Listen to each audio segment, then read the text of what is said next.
بسم الله الرحمن الرحيم. سبارة نمبر 5. والمحسنات. أعوذ بالله من الشيطان الرجيم. بسم الله الرحمن الرحيم. والمحصنات من النساء إلا ما ملكت أيمانكم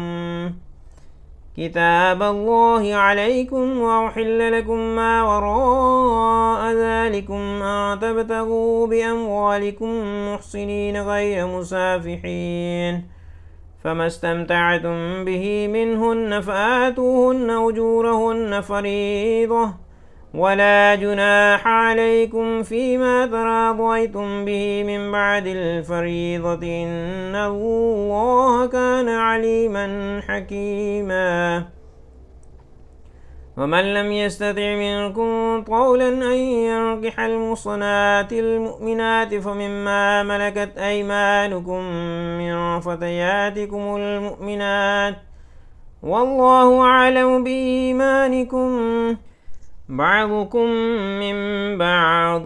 فانكحوهن بإذن أهلهن وآتوهن أجورهن بالمعروف محصنات غير مسافحات ولا متخذات أخدان فإذا أحصن فإن أتين بفاحشة فعليهن نصف ما على المحصنات من العذاب ذلك لمن خشي العنة منكم وأن تصبروا خير لكم والله غفور رحيم.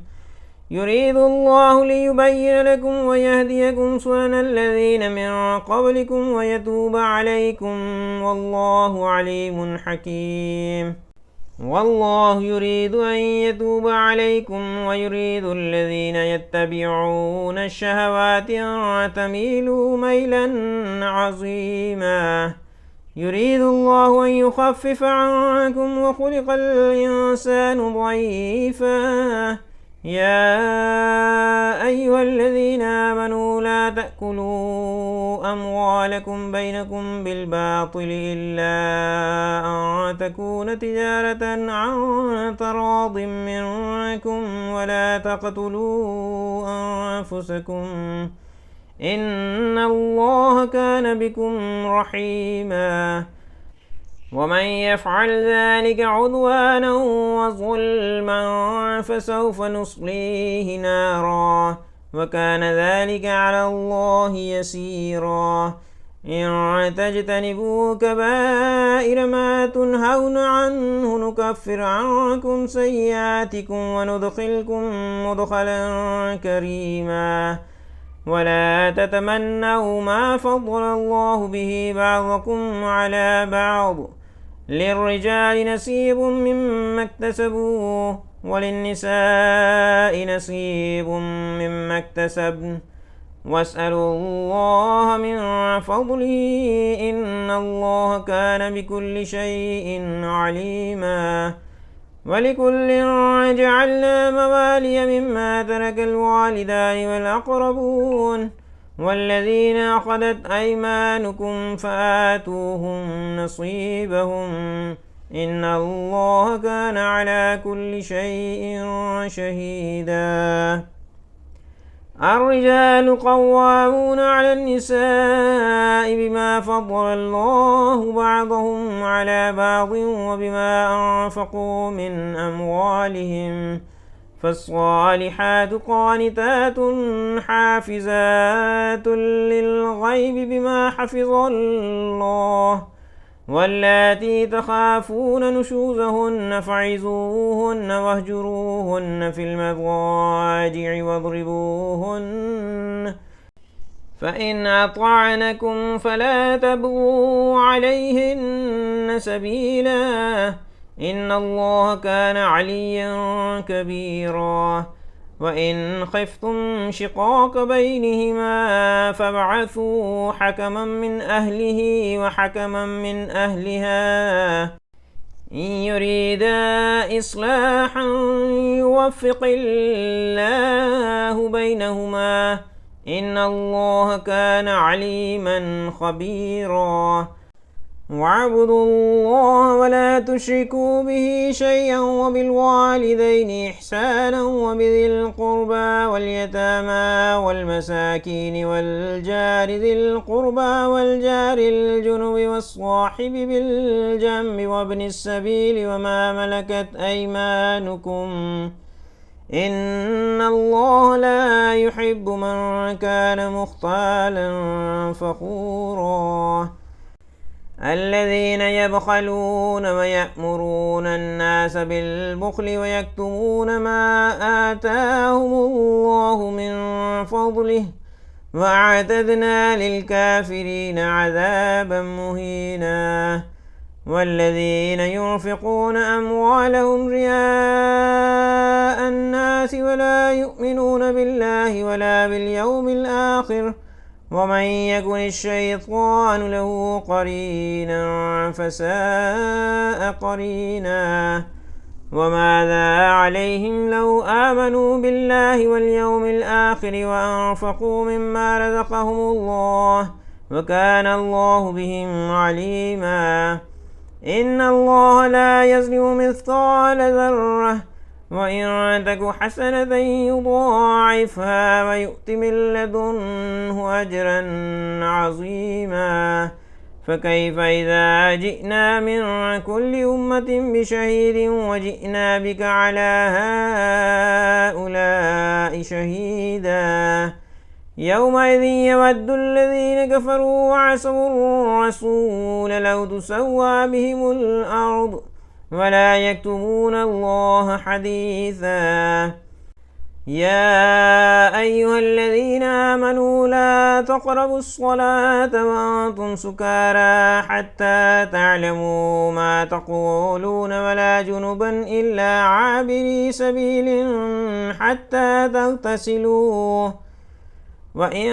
كنتم مرضى أو على سفر أو جاء أحد منكم من الغائط أو لامستم النساء فلم تجدوا ماء فتيمموا صعيدا طيبا فامسحوا بوجوهكم وأيديكم إن الله كان عفوا غفورا ألم تر إلى الذين أوتوا نصيبا من الكتاب يشترون الضلالة ويريدون أن تضلوا السبيل والله أعلم بأعدائكم وكفى بالله وليا وكفى بالله نصيرا من الذين هادوا يحرفون الكلم عن مواضعه ويقولون سمعنا وعصينا واسمع غير مسمع وراعنا ليا بألسنتهم وطعنا في الدين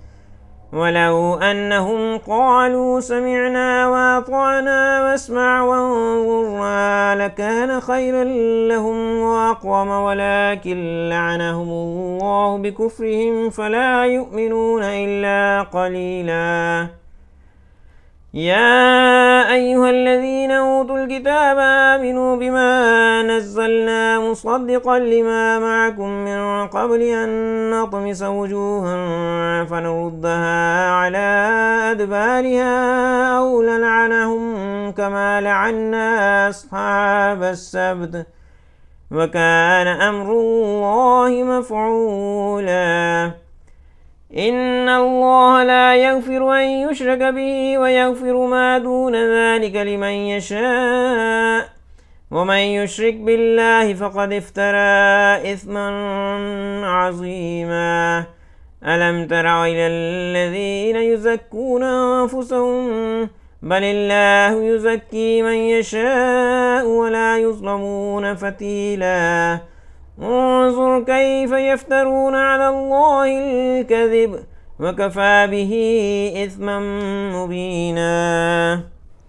ألم تر إلى الذين أوتوا نصيبا من الكتاب يؤمنون بالجبت والطاغوت ويقولون للذين كفروا هؤلاء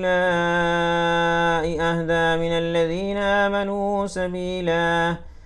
أولئك الذين لعنهم الله، ومن يلعن الله فلن تجد له نصيرا. أم لهم نصيب من الملك فإذا لا يؤتون الناس نقيرا. أم يحسدون الناس على ما آتاهم الله من فضله، فقد آتينا آل إبراهيم الكتاب والحكمة وآتيناهم ملكا عظيما، فمنهم من آمن به ومنهم من صد عنه، وكفى بجهنم سعيرا. إن الذين كفروا بآياتنا سوف نصليهم نارا كلما نضجت جلودهم بدلناهم جلودا غيرها ليذوقوا العذاب إن الله كان عزيزا حكيما. والذين آمنوا وعملوا الصالحات سندخلهم جنات تجري من تحتها الأنهار خالدين فيها أبدا، لهم فيها أزواج مطهرة وندخلهم ظلا ظليلا. إن الله يأمركم أن تؤدوا الأمانات إلى أهلها وإذا حكمتم بين الناس أن تحكموا بالعدل إن الله نعم يعظكم به إن الله كان سميعا بصيرا.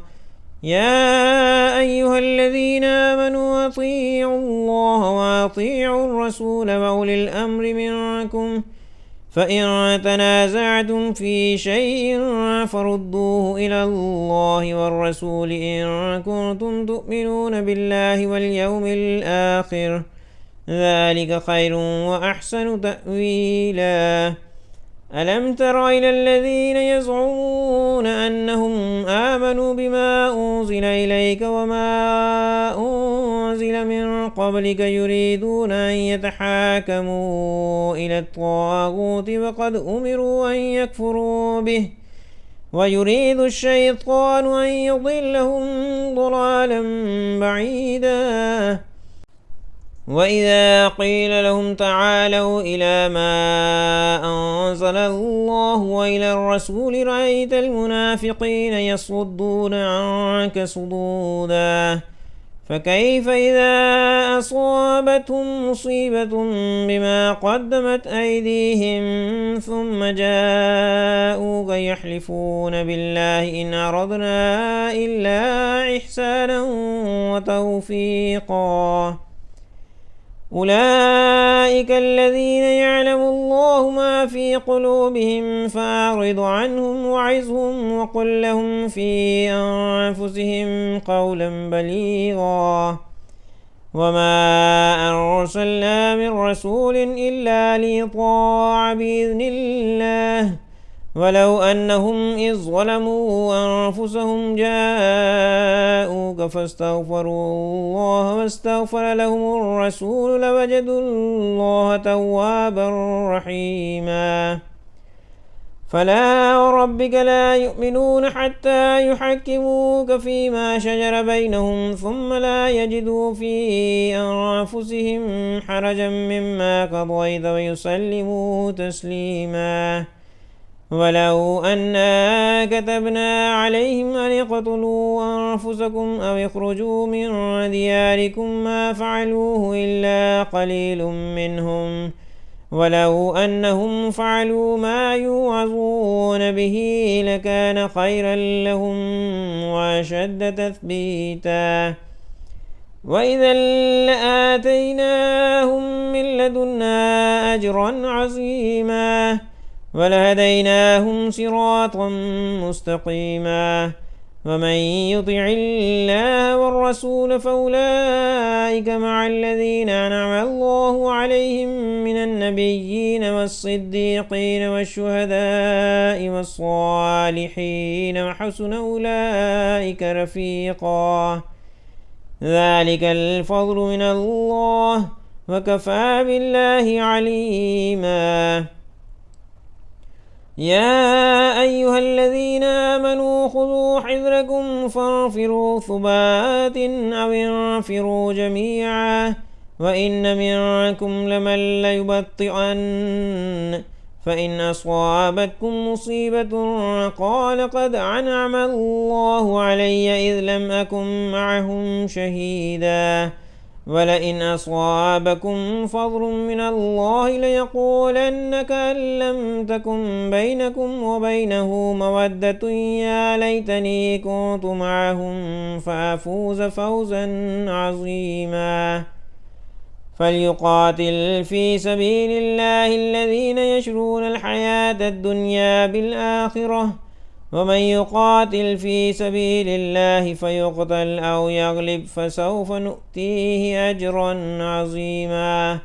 وما لكم لا تقاتلون في سبيل الله والمستضعفين من الرجال والنساء والولدان الذين يقولون ربنا أخرجنا من هذه القرية الظالم أهلها واجعل لنا من لدنك وليا واجعل لنا من لدنك نصيرا الذين آمنوا يقاتلون في سبيل الله والذين كفروا يقاتلون في سبيل الطاغوت فقاتلوا أولياء الشيطان إن كيد الشيطان كان ضعيفا ألم تر إلى الذين قيل لهم كفوا أيديكم وأقيموا الصلاة وآتوا الزكاة فلما كتب عليهم القتال إذا فريق منهم يخشون الناس كخشية الله أو أشد خشية وقالوا ربنا لم كتبت علينا القتال لولا أخرتنا إلى أجل قريب قل متاع الدنيا قليل والآخرة خير لمن اتقى ولا تظلمون فتيلا أينما تكونوا يدرككم الموت ولو كنتم في بروج مشيدة وإن تصبهم حسنة يقولوا هذه من عند الله وإن تصبهم سيئة يقولوا هذه من عندك قل كل من عند الله فما لهؤلاء القوم لا يكادون يفقهون حديثا ما أصابك من حسنة فمن الله وما أصابك من سيئة فمن نفسك وأرسلناك للناس رسولا وكفى بالله شهيدا من يطع الرسول فقد أطاع الله ومن تولى فما أرسلناك عليهم حفيظا ويقولون طاعة فإذا برزوا من عندك بيت طائفة منهم غير الذي تقول والله يكتب ما يبيتون فأعرض عنهم وتوكل على الله وكفى بالله وكيلا أفلا يتدبرون القرآن ولو كان من عند غير الله لوجدوا فيه اختلافا كثيرا وإذا جاءهم أمر من الأمن أو الخوف أذاعوا به ولو ردوه إلى الرسول وإلى أولي الأمر منهم لعلمه الذين يستنبطونه منهم ولولا فضل الله عليكم ورحمته لاتبعتم الشيطان إلا قليلا فقاتل في سبيل الله لا تكلف إلا نفسك وحرض المؤمنين عسى الله أن يكف بأس الذين كفروا والله أشد بأسا وأشد تنكيلا من يشفع شفاعة حسنة يكن له نصيب منها ومن يشفع شفاعة سيئة يكن له كفل منها وكان الله على كل شيء مقيتا وإذا حييتم بتحية فحيوا بأحسن منها أو ردوها إن الله كان على كل شيء حسيبا. الله لا إله إلا هو ليجمعنكم إلى يوم القيامة لا ريب فيه ومن أصدق من الله حديثا. فما لكم في المنافقين فئتين والله أركسهم بما كسبوا أتريدون أن تهدوا من أضل الله ومن يضلل الله فلن تجد له سبيلا. ودوا لو تكفرون كما كفروا فتكونون سواء فلا تتخذوا منهم أولياء حتى يهاجروا في سبيل الله فإن تولوا فخذوهم وقتلوهم حيث وجدتموهم ولا تتخذوا منهم وليا ولا نصيرا إلا الذين يصلون إلى قوم بينكم وبينهم ميثاق أو جاءوكم حسرت صدورهم أن يقاتلوكم أو يقاتلوا قومهم ولو شاء الله لسلطهم عليكم فلقاتلوكم فإن اعتزلوكم فلم يقاتلوكم وألقوا إليكم السلم فما جعل الله لكم عليهم سبيلا. ستجدون آخرين يريدون أن يأمنوكم ويأمنوا قومهم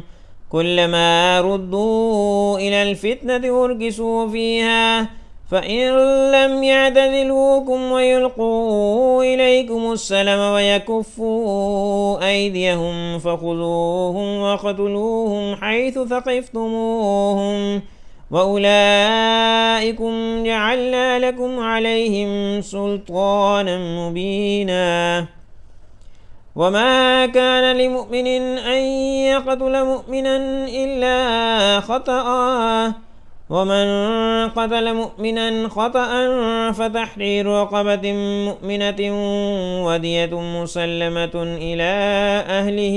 إلا أن يصدقوا فإن كان من قوم عدو لكم وهو مؤمن فتحرير رقبة مؤمنة وإن كان من قوم بينكم وبينهم ميثاق فدية مسلمة إلى أهله وتحرير رقبة مؤمنة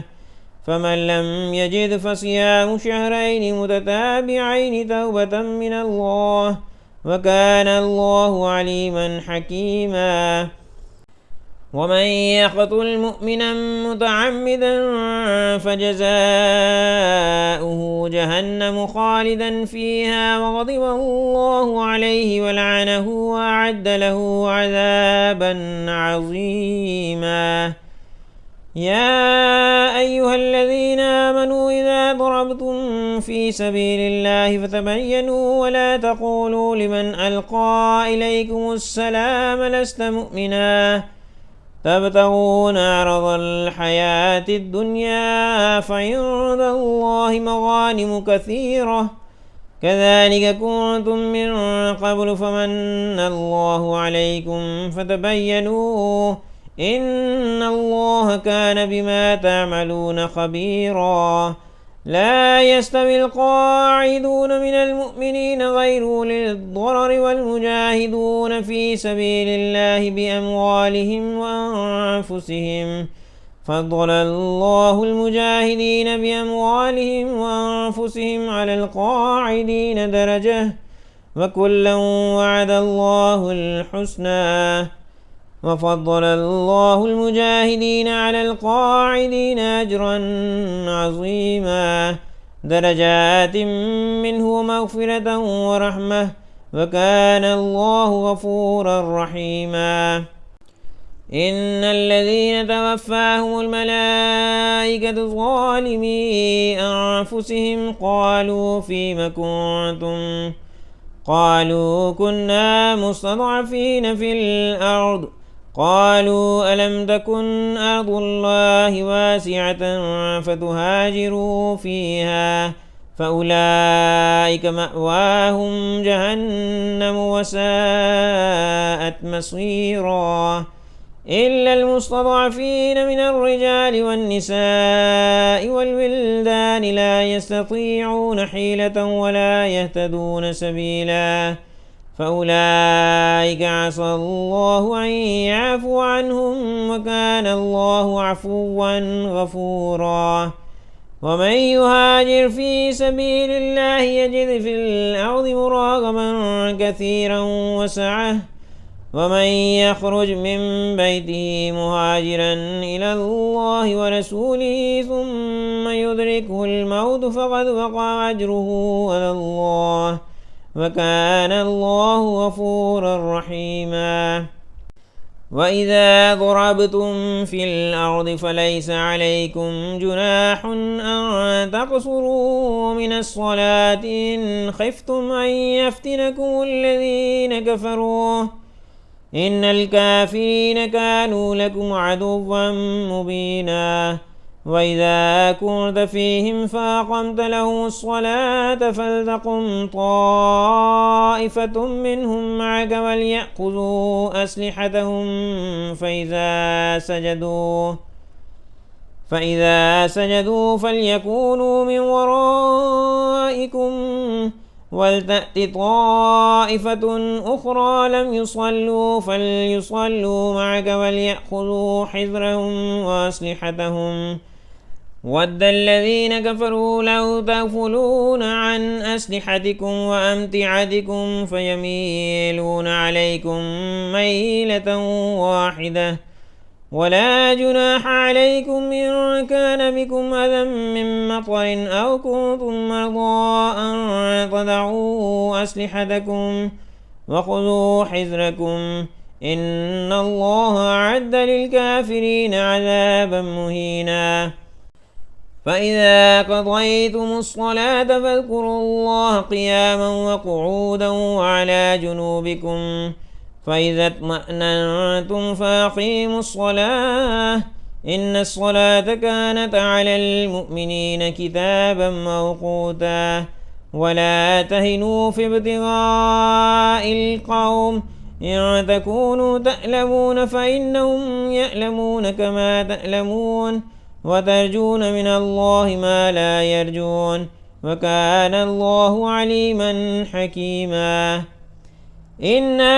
أنزلنا إليك الكتاب بالحق لتحكم بين الناس بما أراك الله ولا تكن للخائنين خصيما واستغفر الله إن الله كان غفورا رحيما ولا تجادل عن الذين يختانون أنفسهم إن الله لا يحب من كان خوانا أثيما يستخفون من الناس ولا يستخفون من الله وهو معهم إذ يبيتون ما لا يرضى من القول وكان الله بما يعملون محيطا ها أنتم هؤلاء جادلتم عنهم في الحياة الدنيا فمن يجادل الله عنهم يوم القيامة أم من يكون عليهم وكيلا ومن يعمل سوءا أو يظلم نفسه ثم يستغفر الله يجد الله غفورا رحيما ومن يكسب إثما فإنما يكسبه على نفسه وكان الله عليما حكيما ومن يكسب خطيئة أو إثما ثم يرم به بريئا فقد احتمل بهتانا وإثما مبينا ولولا فضل الله عليك ورحمته لهمت طائفة منهم أن يضلوك وما يضلون إلا أنفسهم وما يضرونك من شيء وأنزل الله عليك الكتاب والحكمة وعلمك ما لم تكن تعلم وكان فضل الله عليك عظيما. لا خير في كثير من نجواهم إلا من أمر بصدقة أو معروف أو إصلاح بين الناس، ومن يفعل ذلك ابتغاء مرضات الله فسوف نؤتيه أجرا عظيما. ومن يشاقق الرسول من بعد ما تبين له الهدى ويتبع غير سبيل المؤمنين نوله ما تولى ونصلح جهنم وساءت مصيرا. إن الله لا يغفر أن يشرك به ويغفر ما دون ذلك لمن يشاء، ومن يشرك بالله فقد ضل ضلالا بعيدا. إن يدعون من دونه إلا إناثا وإن يدعون إلا شيطانا مريدا لعنه الله وقال لأتخذن من عبادك نصيبا مفروضا ولأضلنهم ولأمنينهم ولآمرنهم فليبتكن آذان الأنعام ولآمرنهم فليغيرن خلق الله ومن يتخذ الشيطان وليا من دون الله فقد خسر خسرانا مبينا. يعدهم ويمنيهم وما يعدهم الشيطان إلا غرورا. أولئك مأواهم جهنم ولا يجدون عنها محيصا. والذين آمنوا وعملوا الصالحات سندخلهم جنات تجري من تحتها الأنهار خالدين فيها أبدا وعد الله حقا ومن أصدق من الله قيلا. ليس بأمانيكم ولا أماني أهل الكتاب، من يعمل سوءا يجز به ولا يجد له من دون الله وليا ولا نصيرا. ومن يعمل من الصالحات من ذكر أو أنثى وهو مؤمن فأولئك يدخلون الجنة ولا يظلمون نقيرا. ومن أحسن دينا ممن أسلم وجهه لله وهو محسن واتبع ملة إبراهيم حنيفا واتخذ الله إبراهيم خليلا. ولله ما في السماوات وما في الأرض وكان الله بكل شيء محيطا. ويستفتونك في النساء قل الله يفتيكم فيهن وما يتلى عليكم في الكتاب في يتامى النساء اللاتي لا تؤتونهن ما كتب عليهن وترغبون أن تنكحوهن والمستضعفين من الولدان وأن تقوموا لليتامى بالقسط وما تفعلوا من خير فإن الله كان به عليما. وإن امرأة خافت من بعلها نشوزا أو إعراضا فلا جناح عليهما أن يصلحا بينهما صلحا والصلح خير وأحضرت الأنفس الشح وإن تحسنوا وتتقوا فإن الله كان بما تعملون خبيرا. ولن تستطيعوا أن تعدلوا بين النساء ولو حرصتم فلا تميلوا كل الميل فتذروها كالمعلقة وإن تصلحوا وتتقوا فإن الله كان غفورا رحيما. وإن يتفرقا يغني الله كلا من سعته وكان الله واسعا حكيما. ولله ما في السماوات وما في الأرض ولقد وصينا الذين أوتوا الكتاب من قبلكم وإياكم أن اتقوا الله وإن تكفروا فإن لله ما في السماوات وما في الأرض وكان الله غنيا حميدا. ولله ما في السماوات وما في الأرض وكفى بالله وكيلا. إن يشأ يذهبكم أيها الناس ويأت بآخرين وكان الله على ذلك قديرا. من كان يريد ثواب الدنيا فعند الله ثواب الدنيا والآخرة وكان الله سميعا بصيرا. يا أيها الذين آمنوا كونوا قوامين بالقسط شهداء لله ولو على أنفسكم أو الوالدين والأقربين إن يكن غنيا أو فقيرا فالله أولى بهما فلا تتبعوا الهوى أن تعدلوا وإن تلووا أو تعرضوا فإن الله كان بما تعملون خبيرا. يا أيها الذين آمنوا بالله ورسوله والكتاب الذي نزل على رسوله والكتاب الذي أنزل من قبل ومن يكفر بالله وملائكته وكتبه ورسله واليوم الآخر فقد ضل ضلالا بعيدا.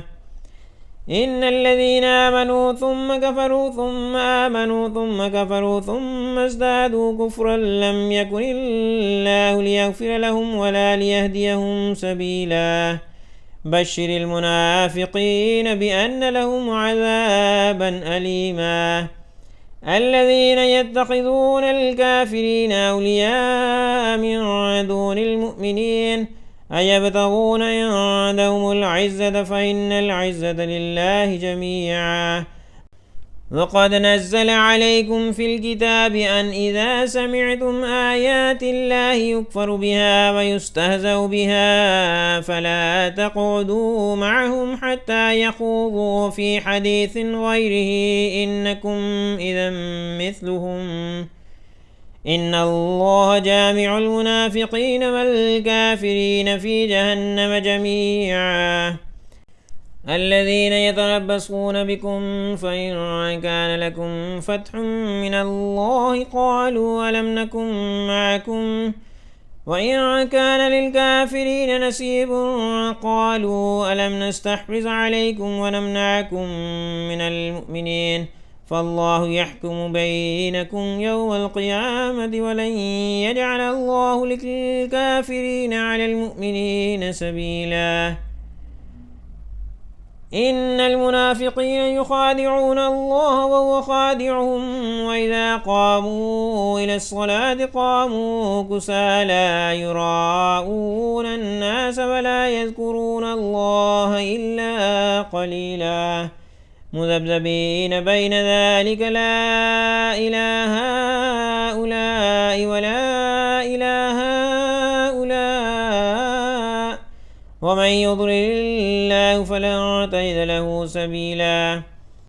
يا أيها الذين آمنوا لا تتخذوا الكافرين أولياء من دون المؤمنين أتريدون أن تجعلوا لله عليكم سلطانا مبينا. إن المنافقين في الدرك الأسفل من النار ولن تجد لهم نصيرا إلا الذين تابوا وأصلحوا واعتصموا بالله وأخلصوا دينهم لله فأولئك مع المؤمنين وسوف يؤتي الله المؤمنين أجرا عظيما. ما يفعل الله بعذابكم إن شكرتم وآمنتم وكان الله شاكرا عليما.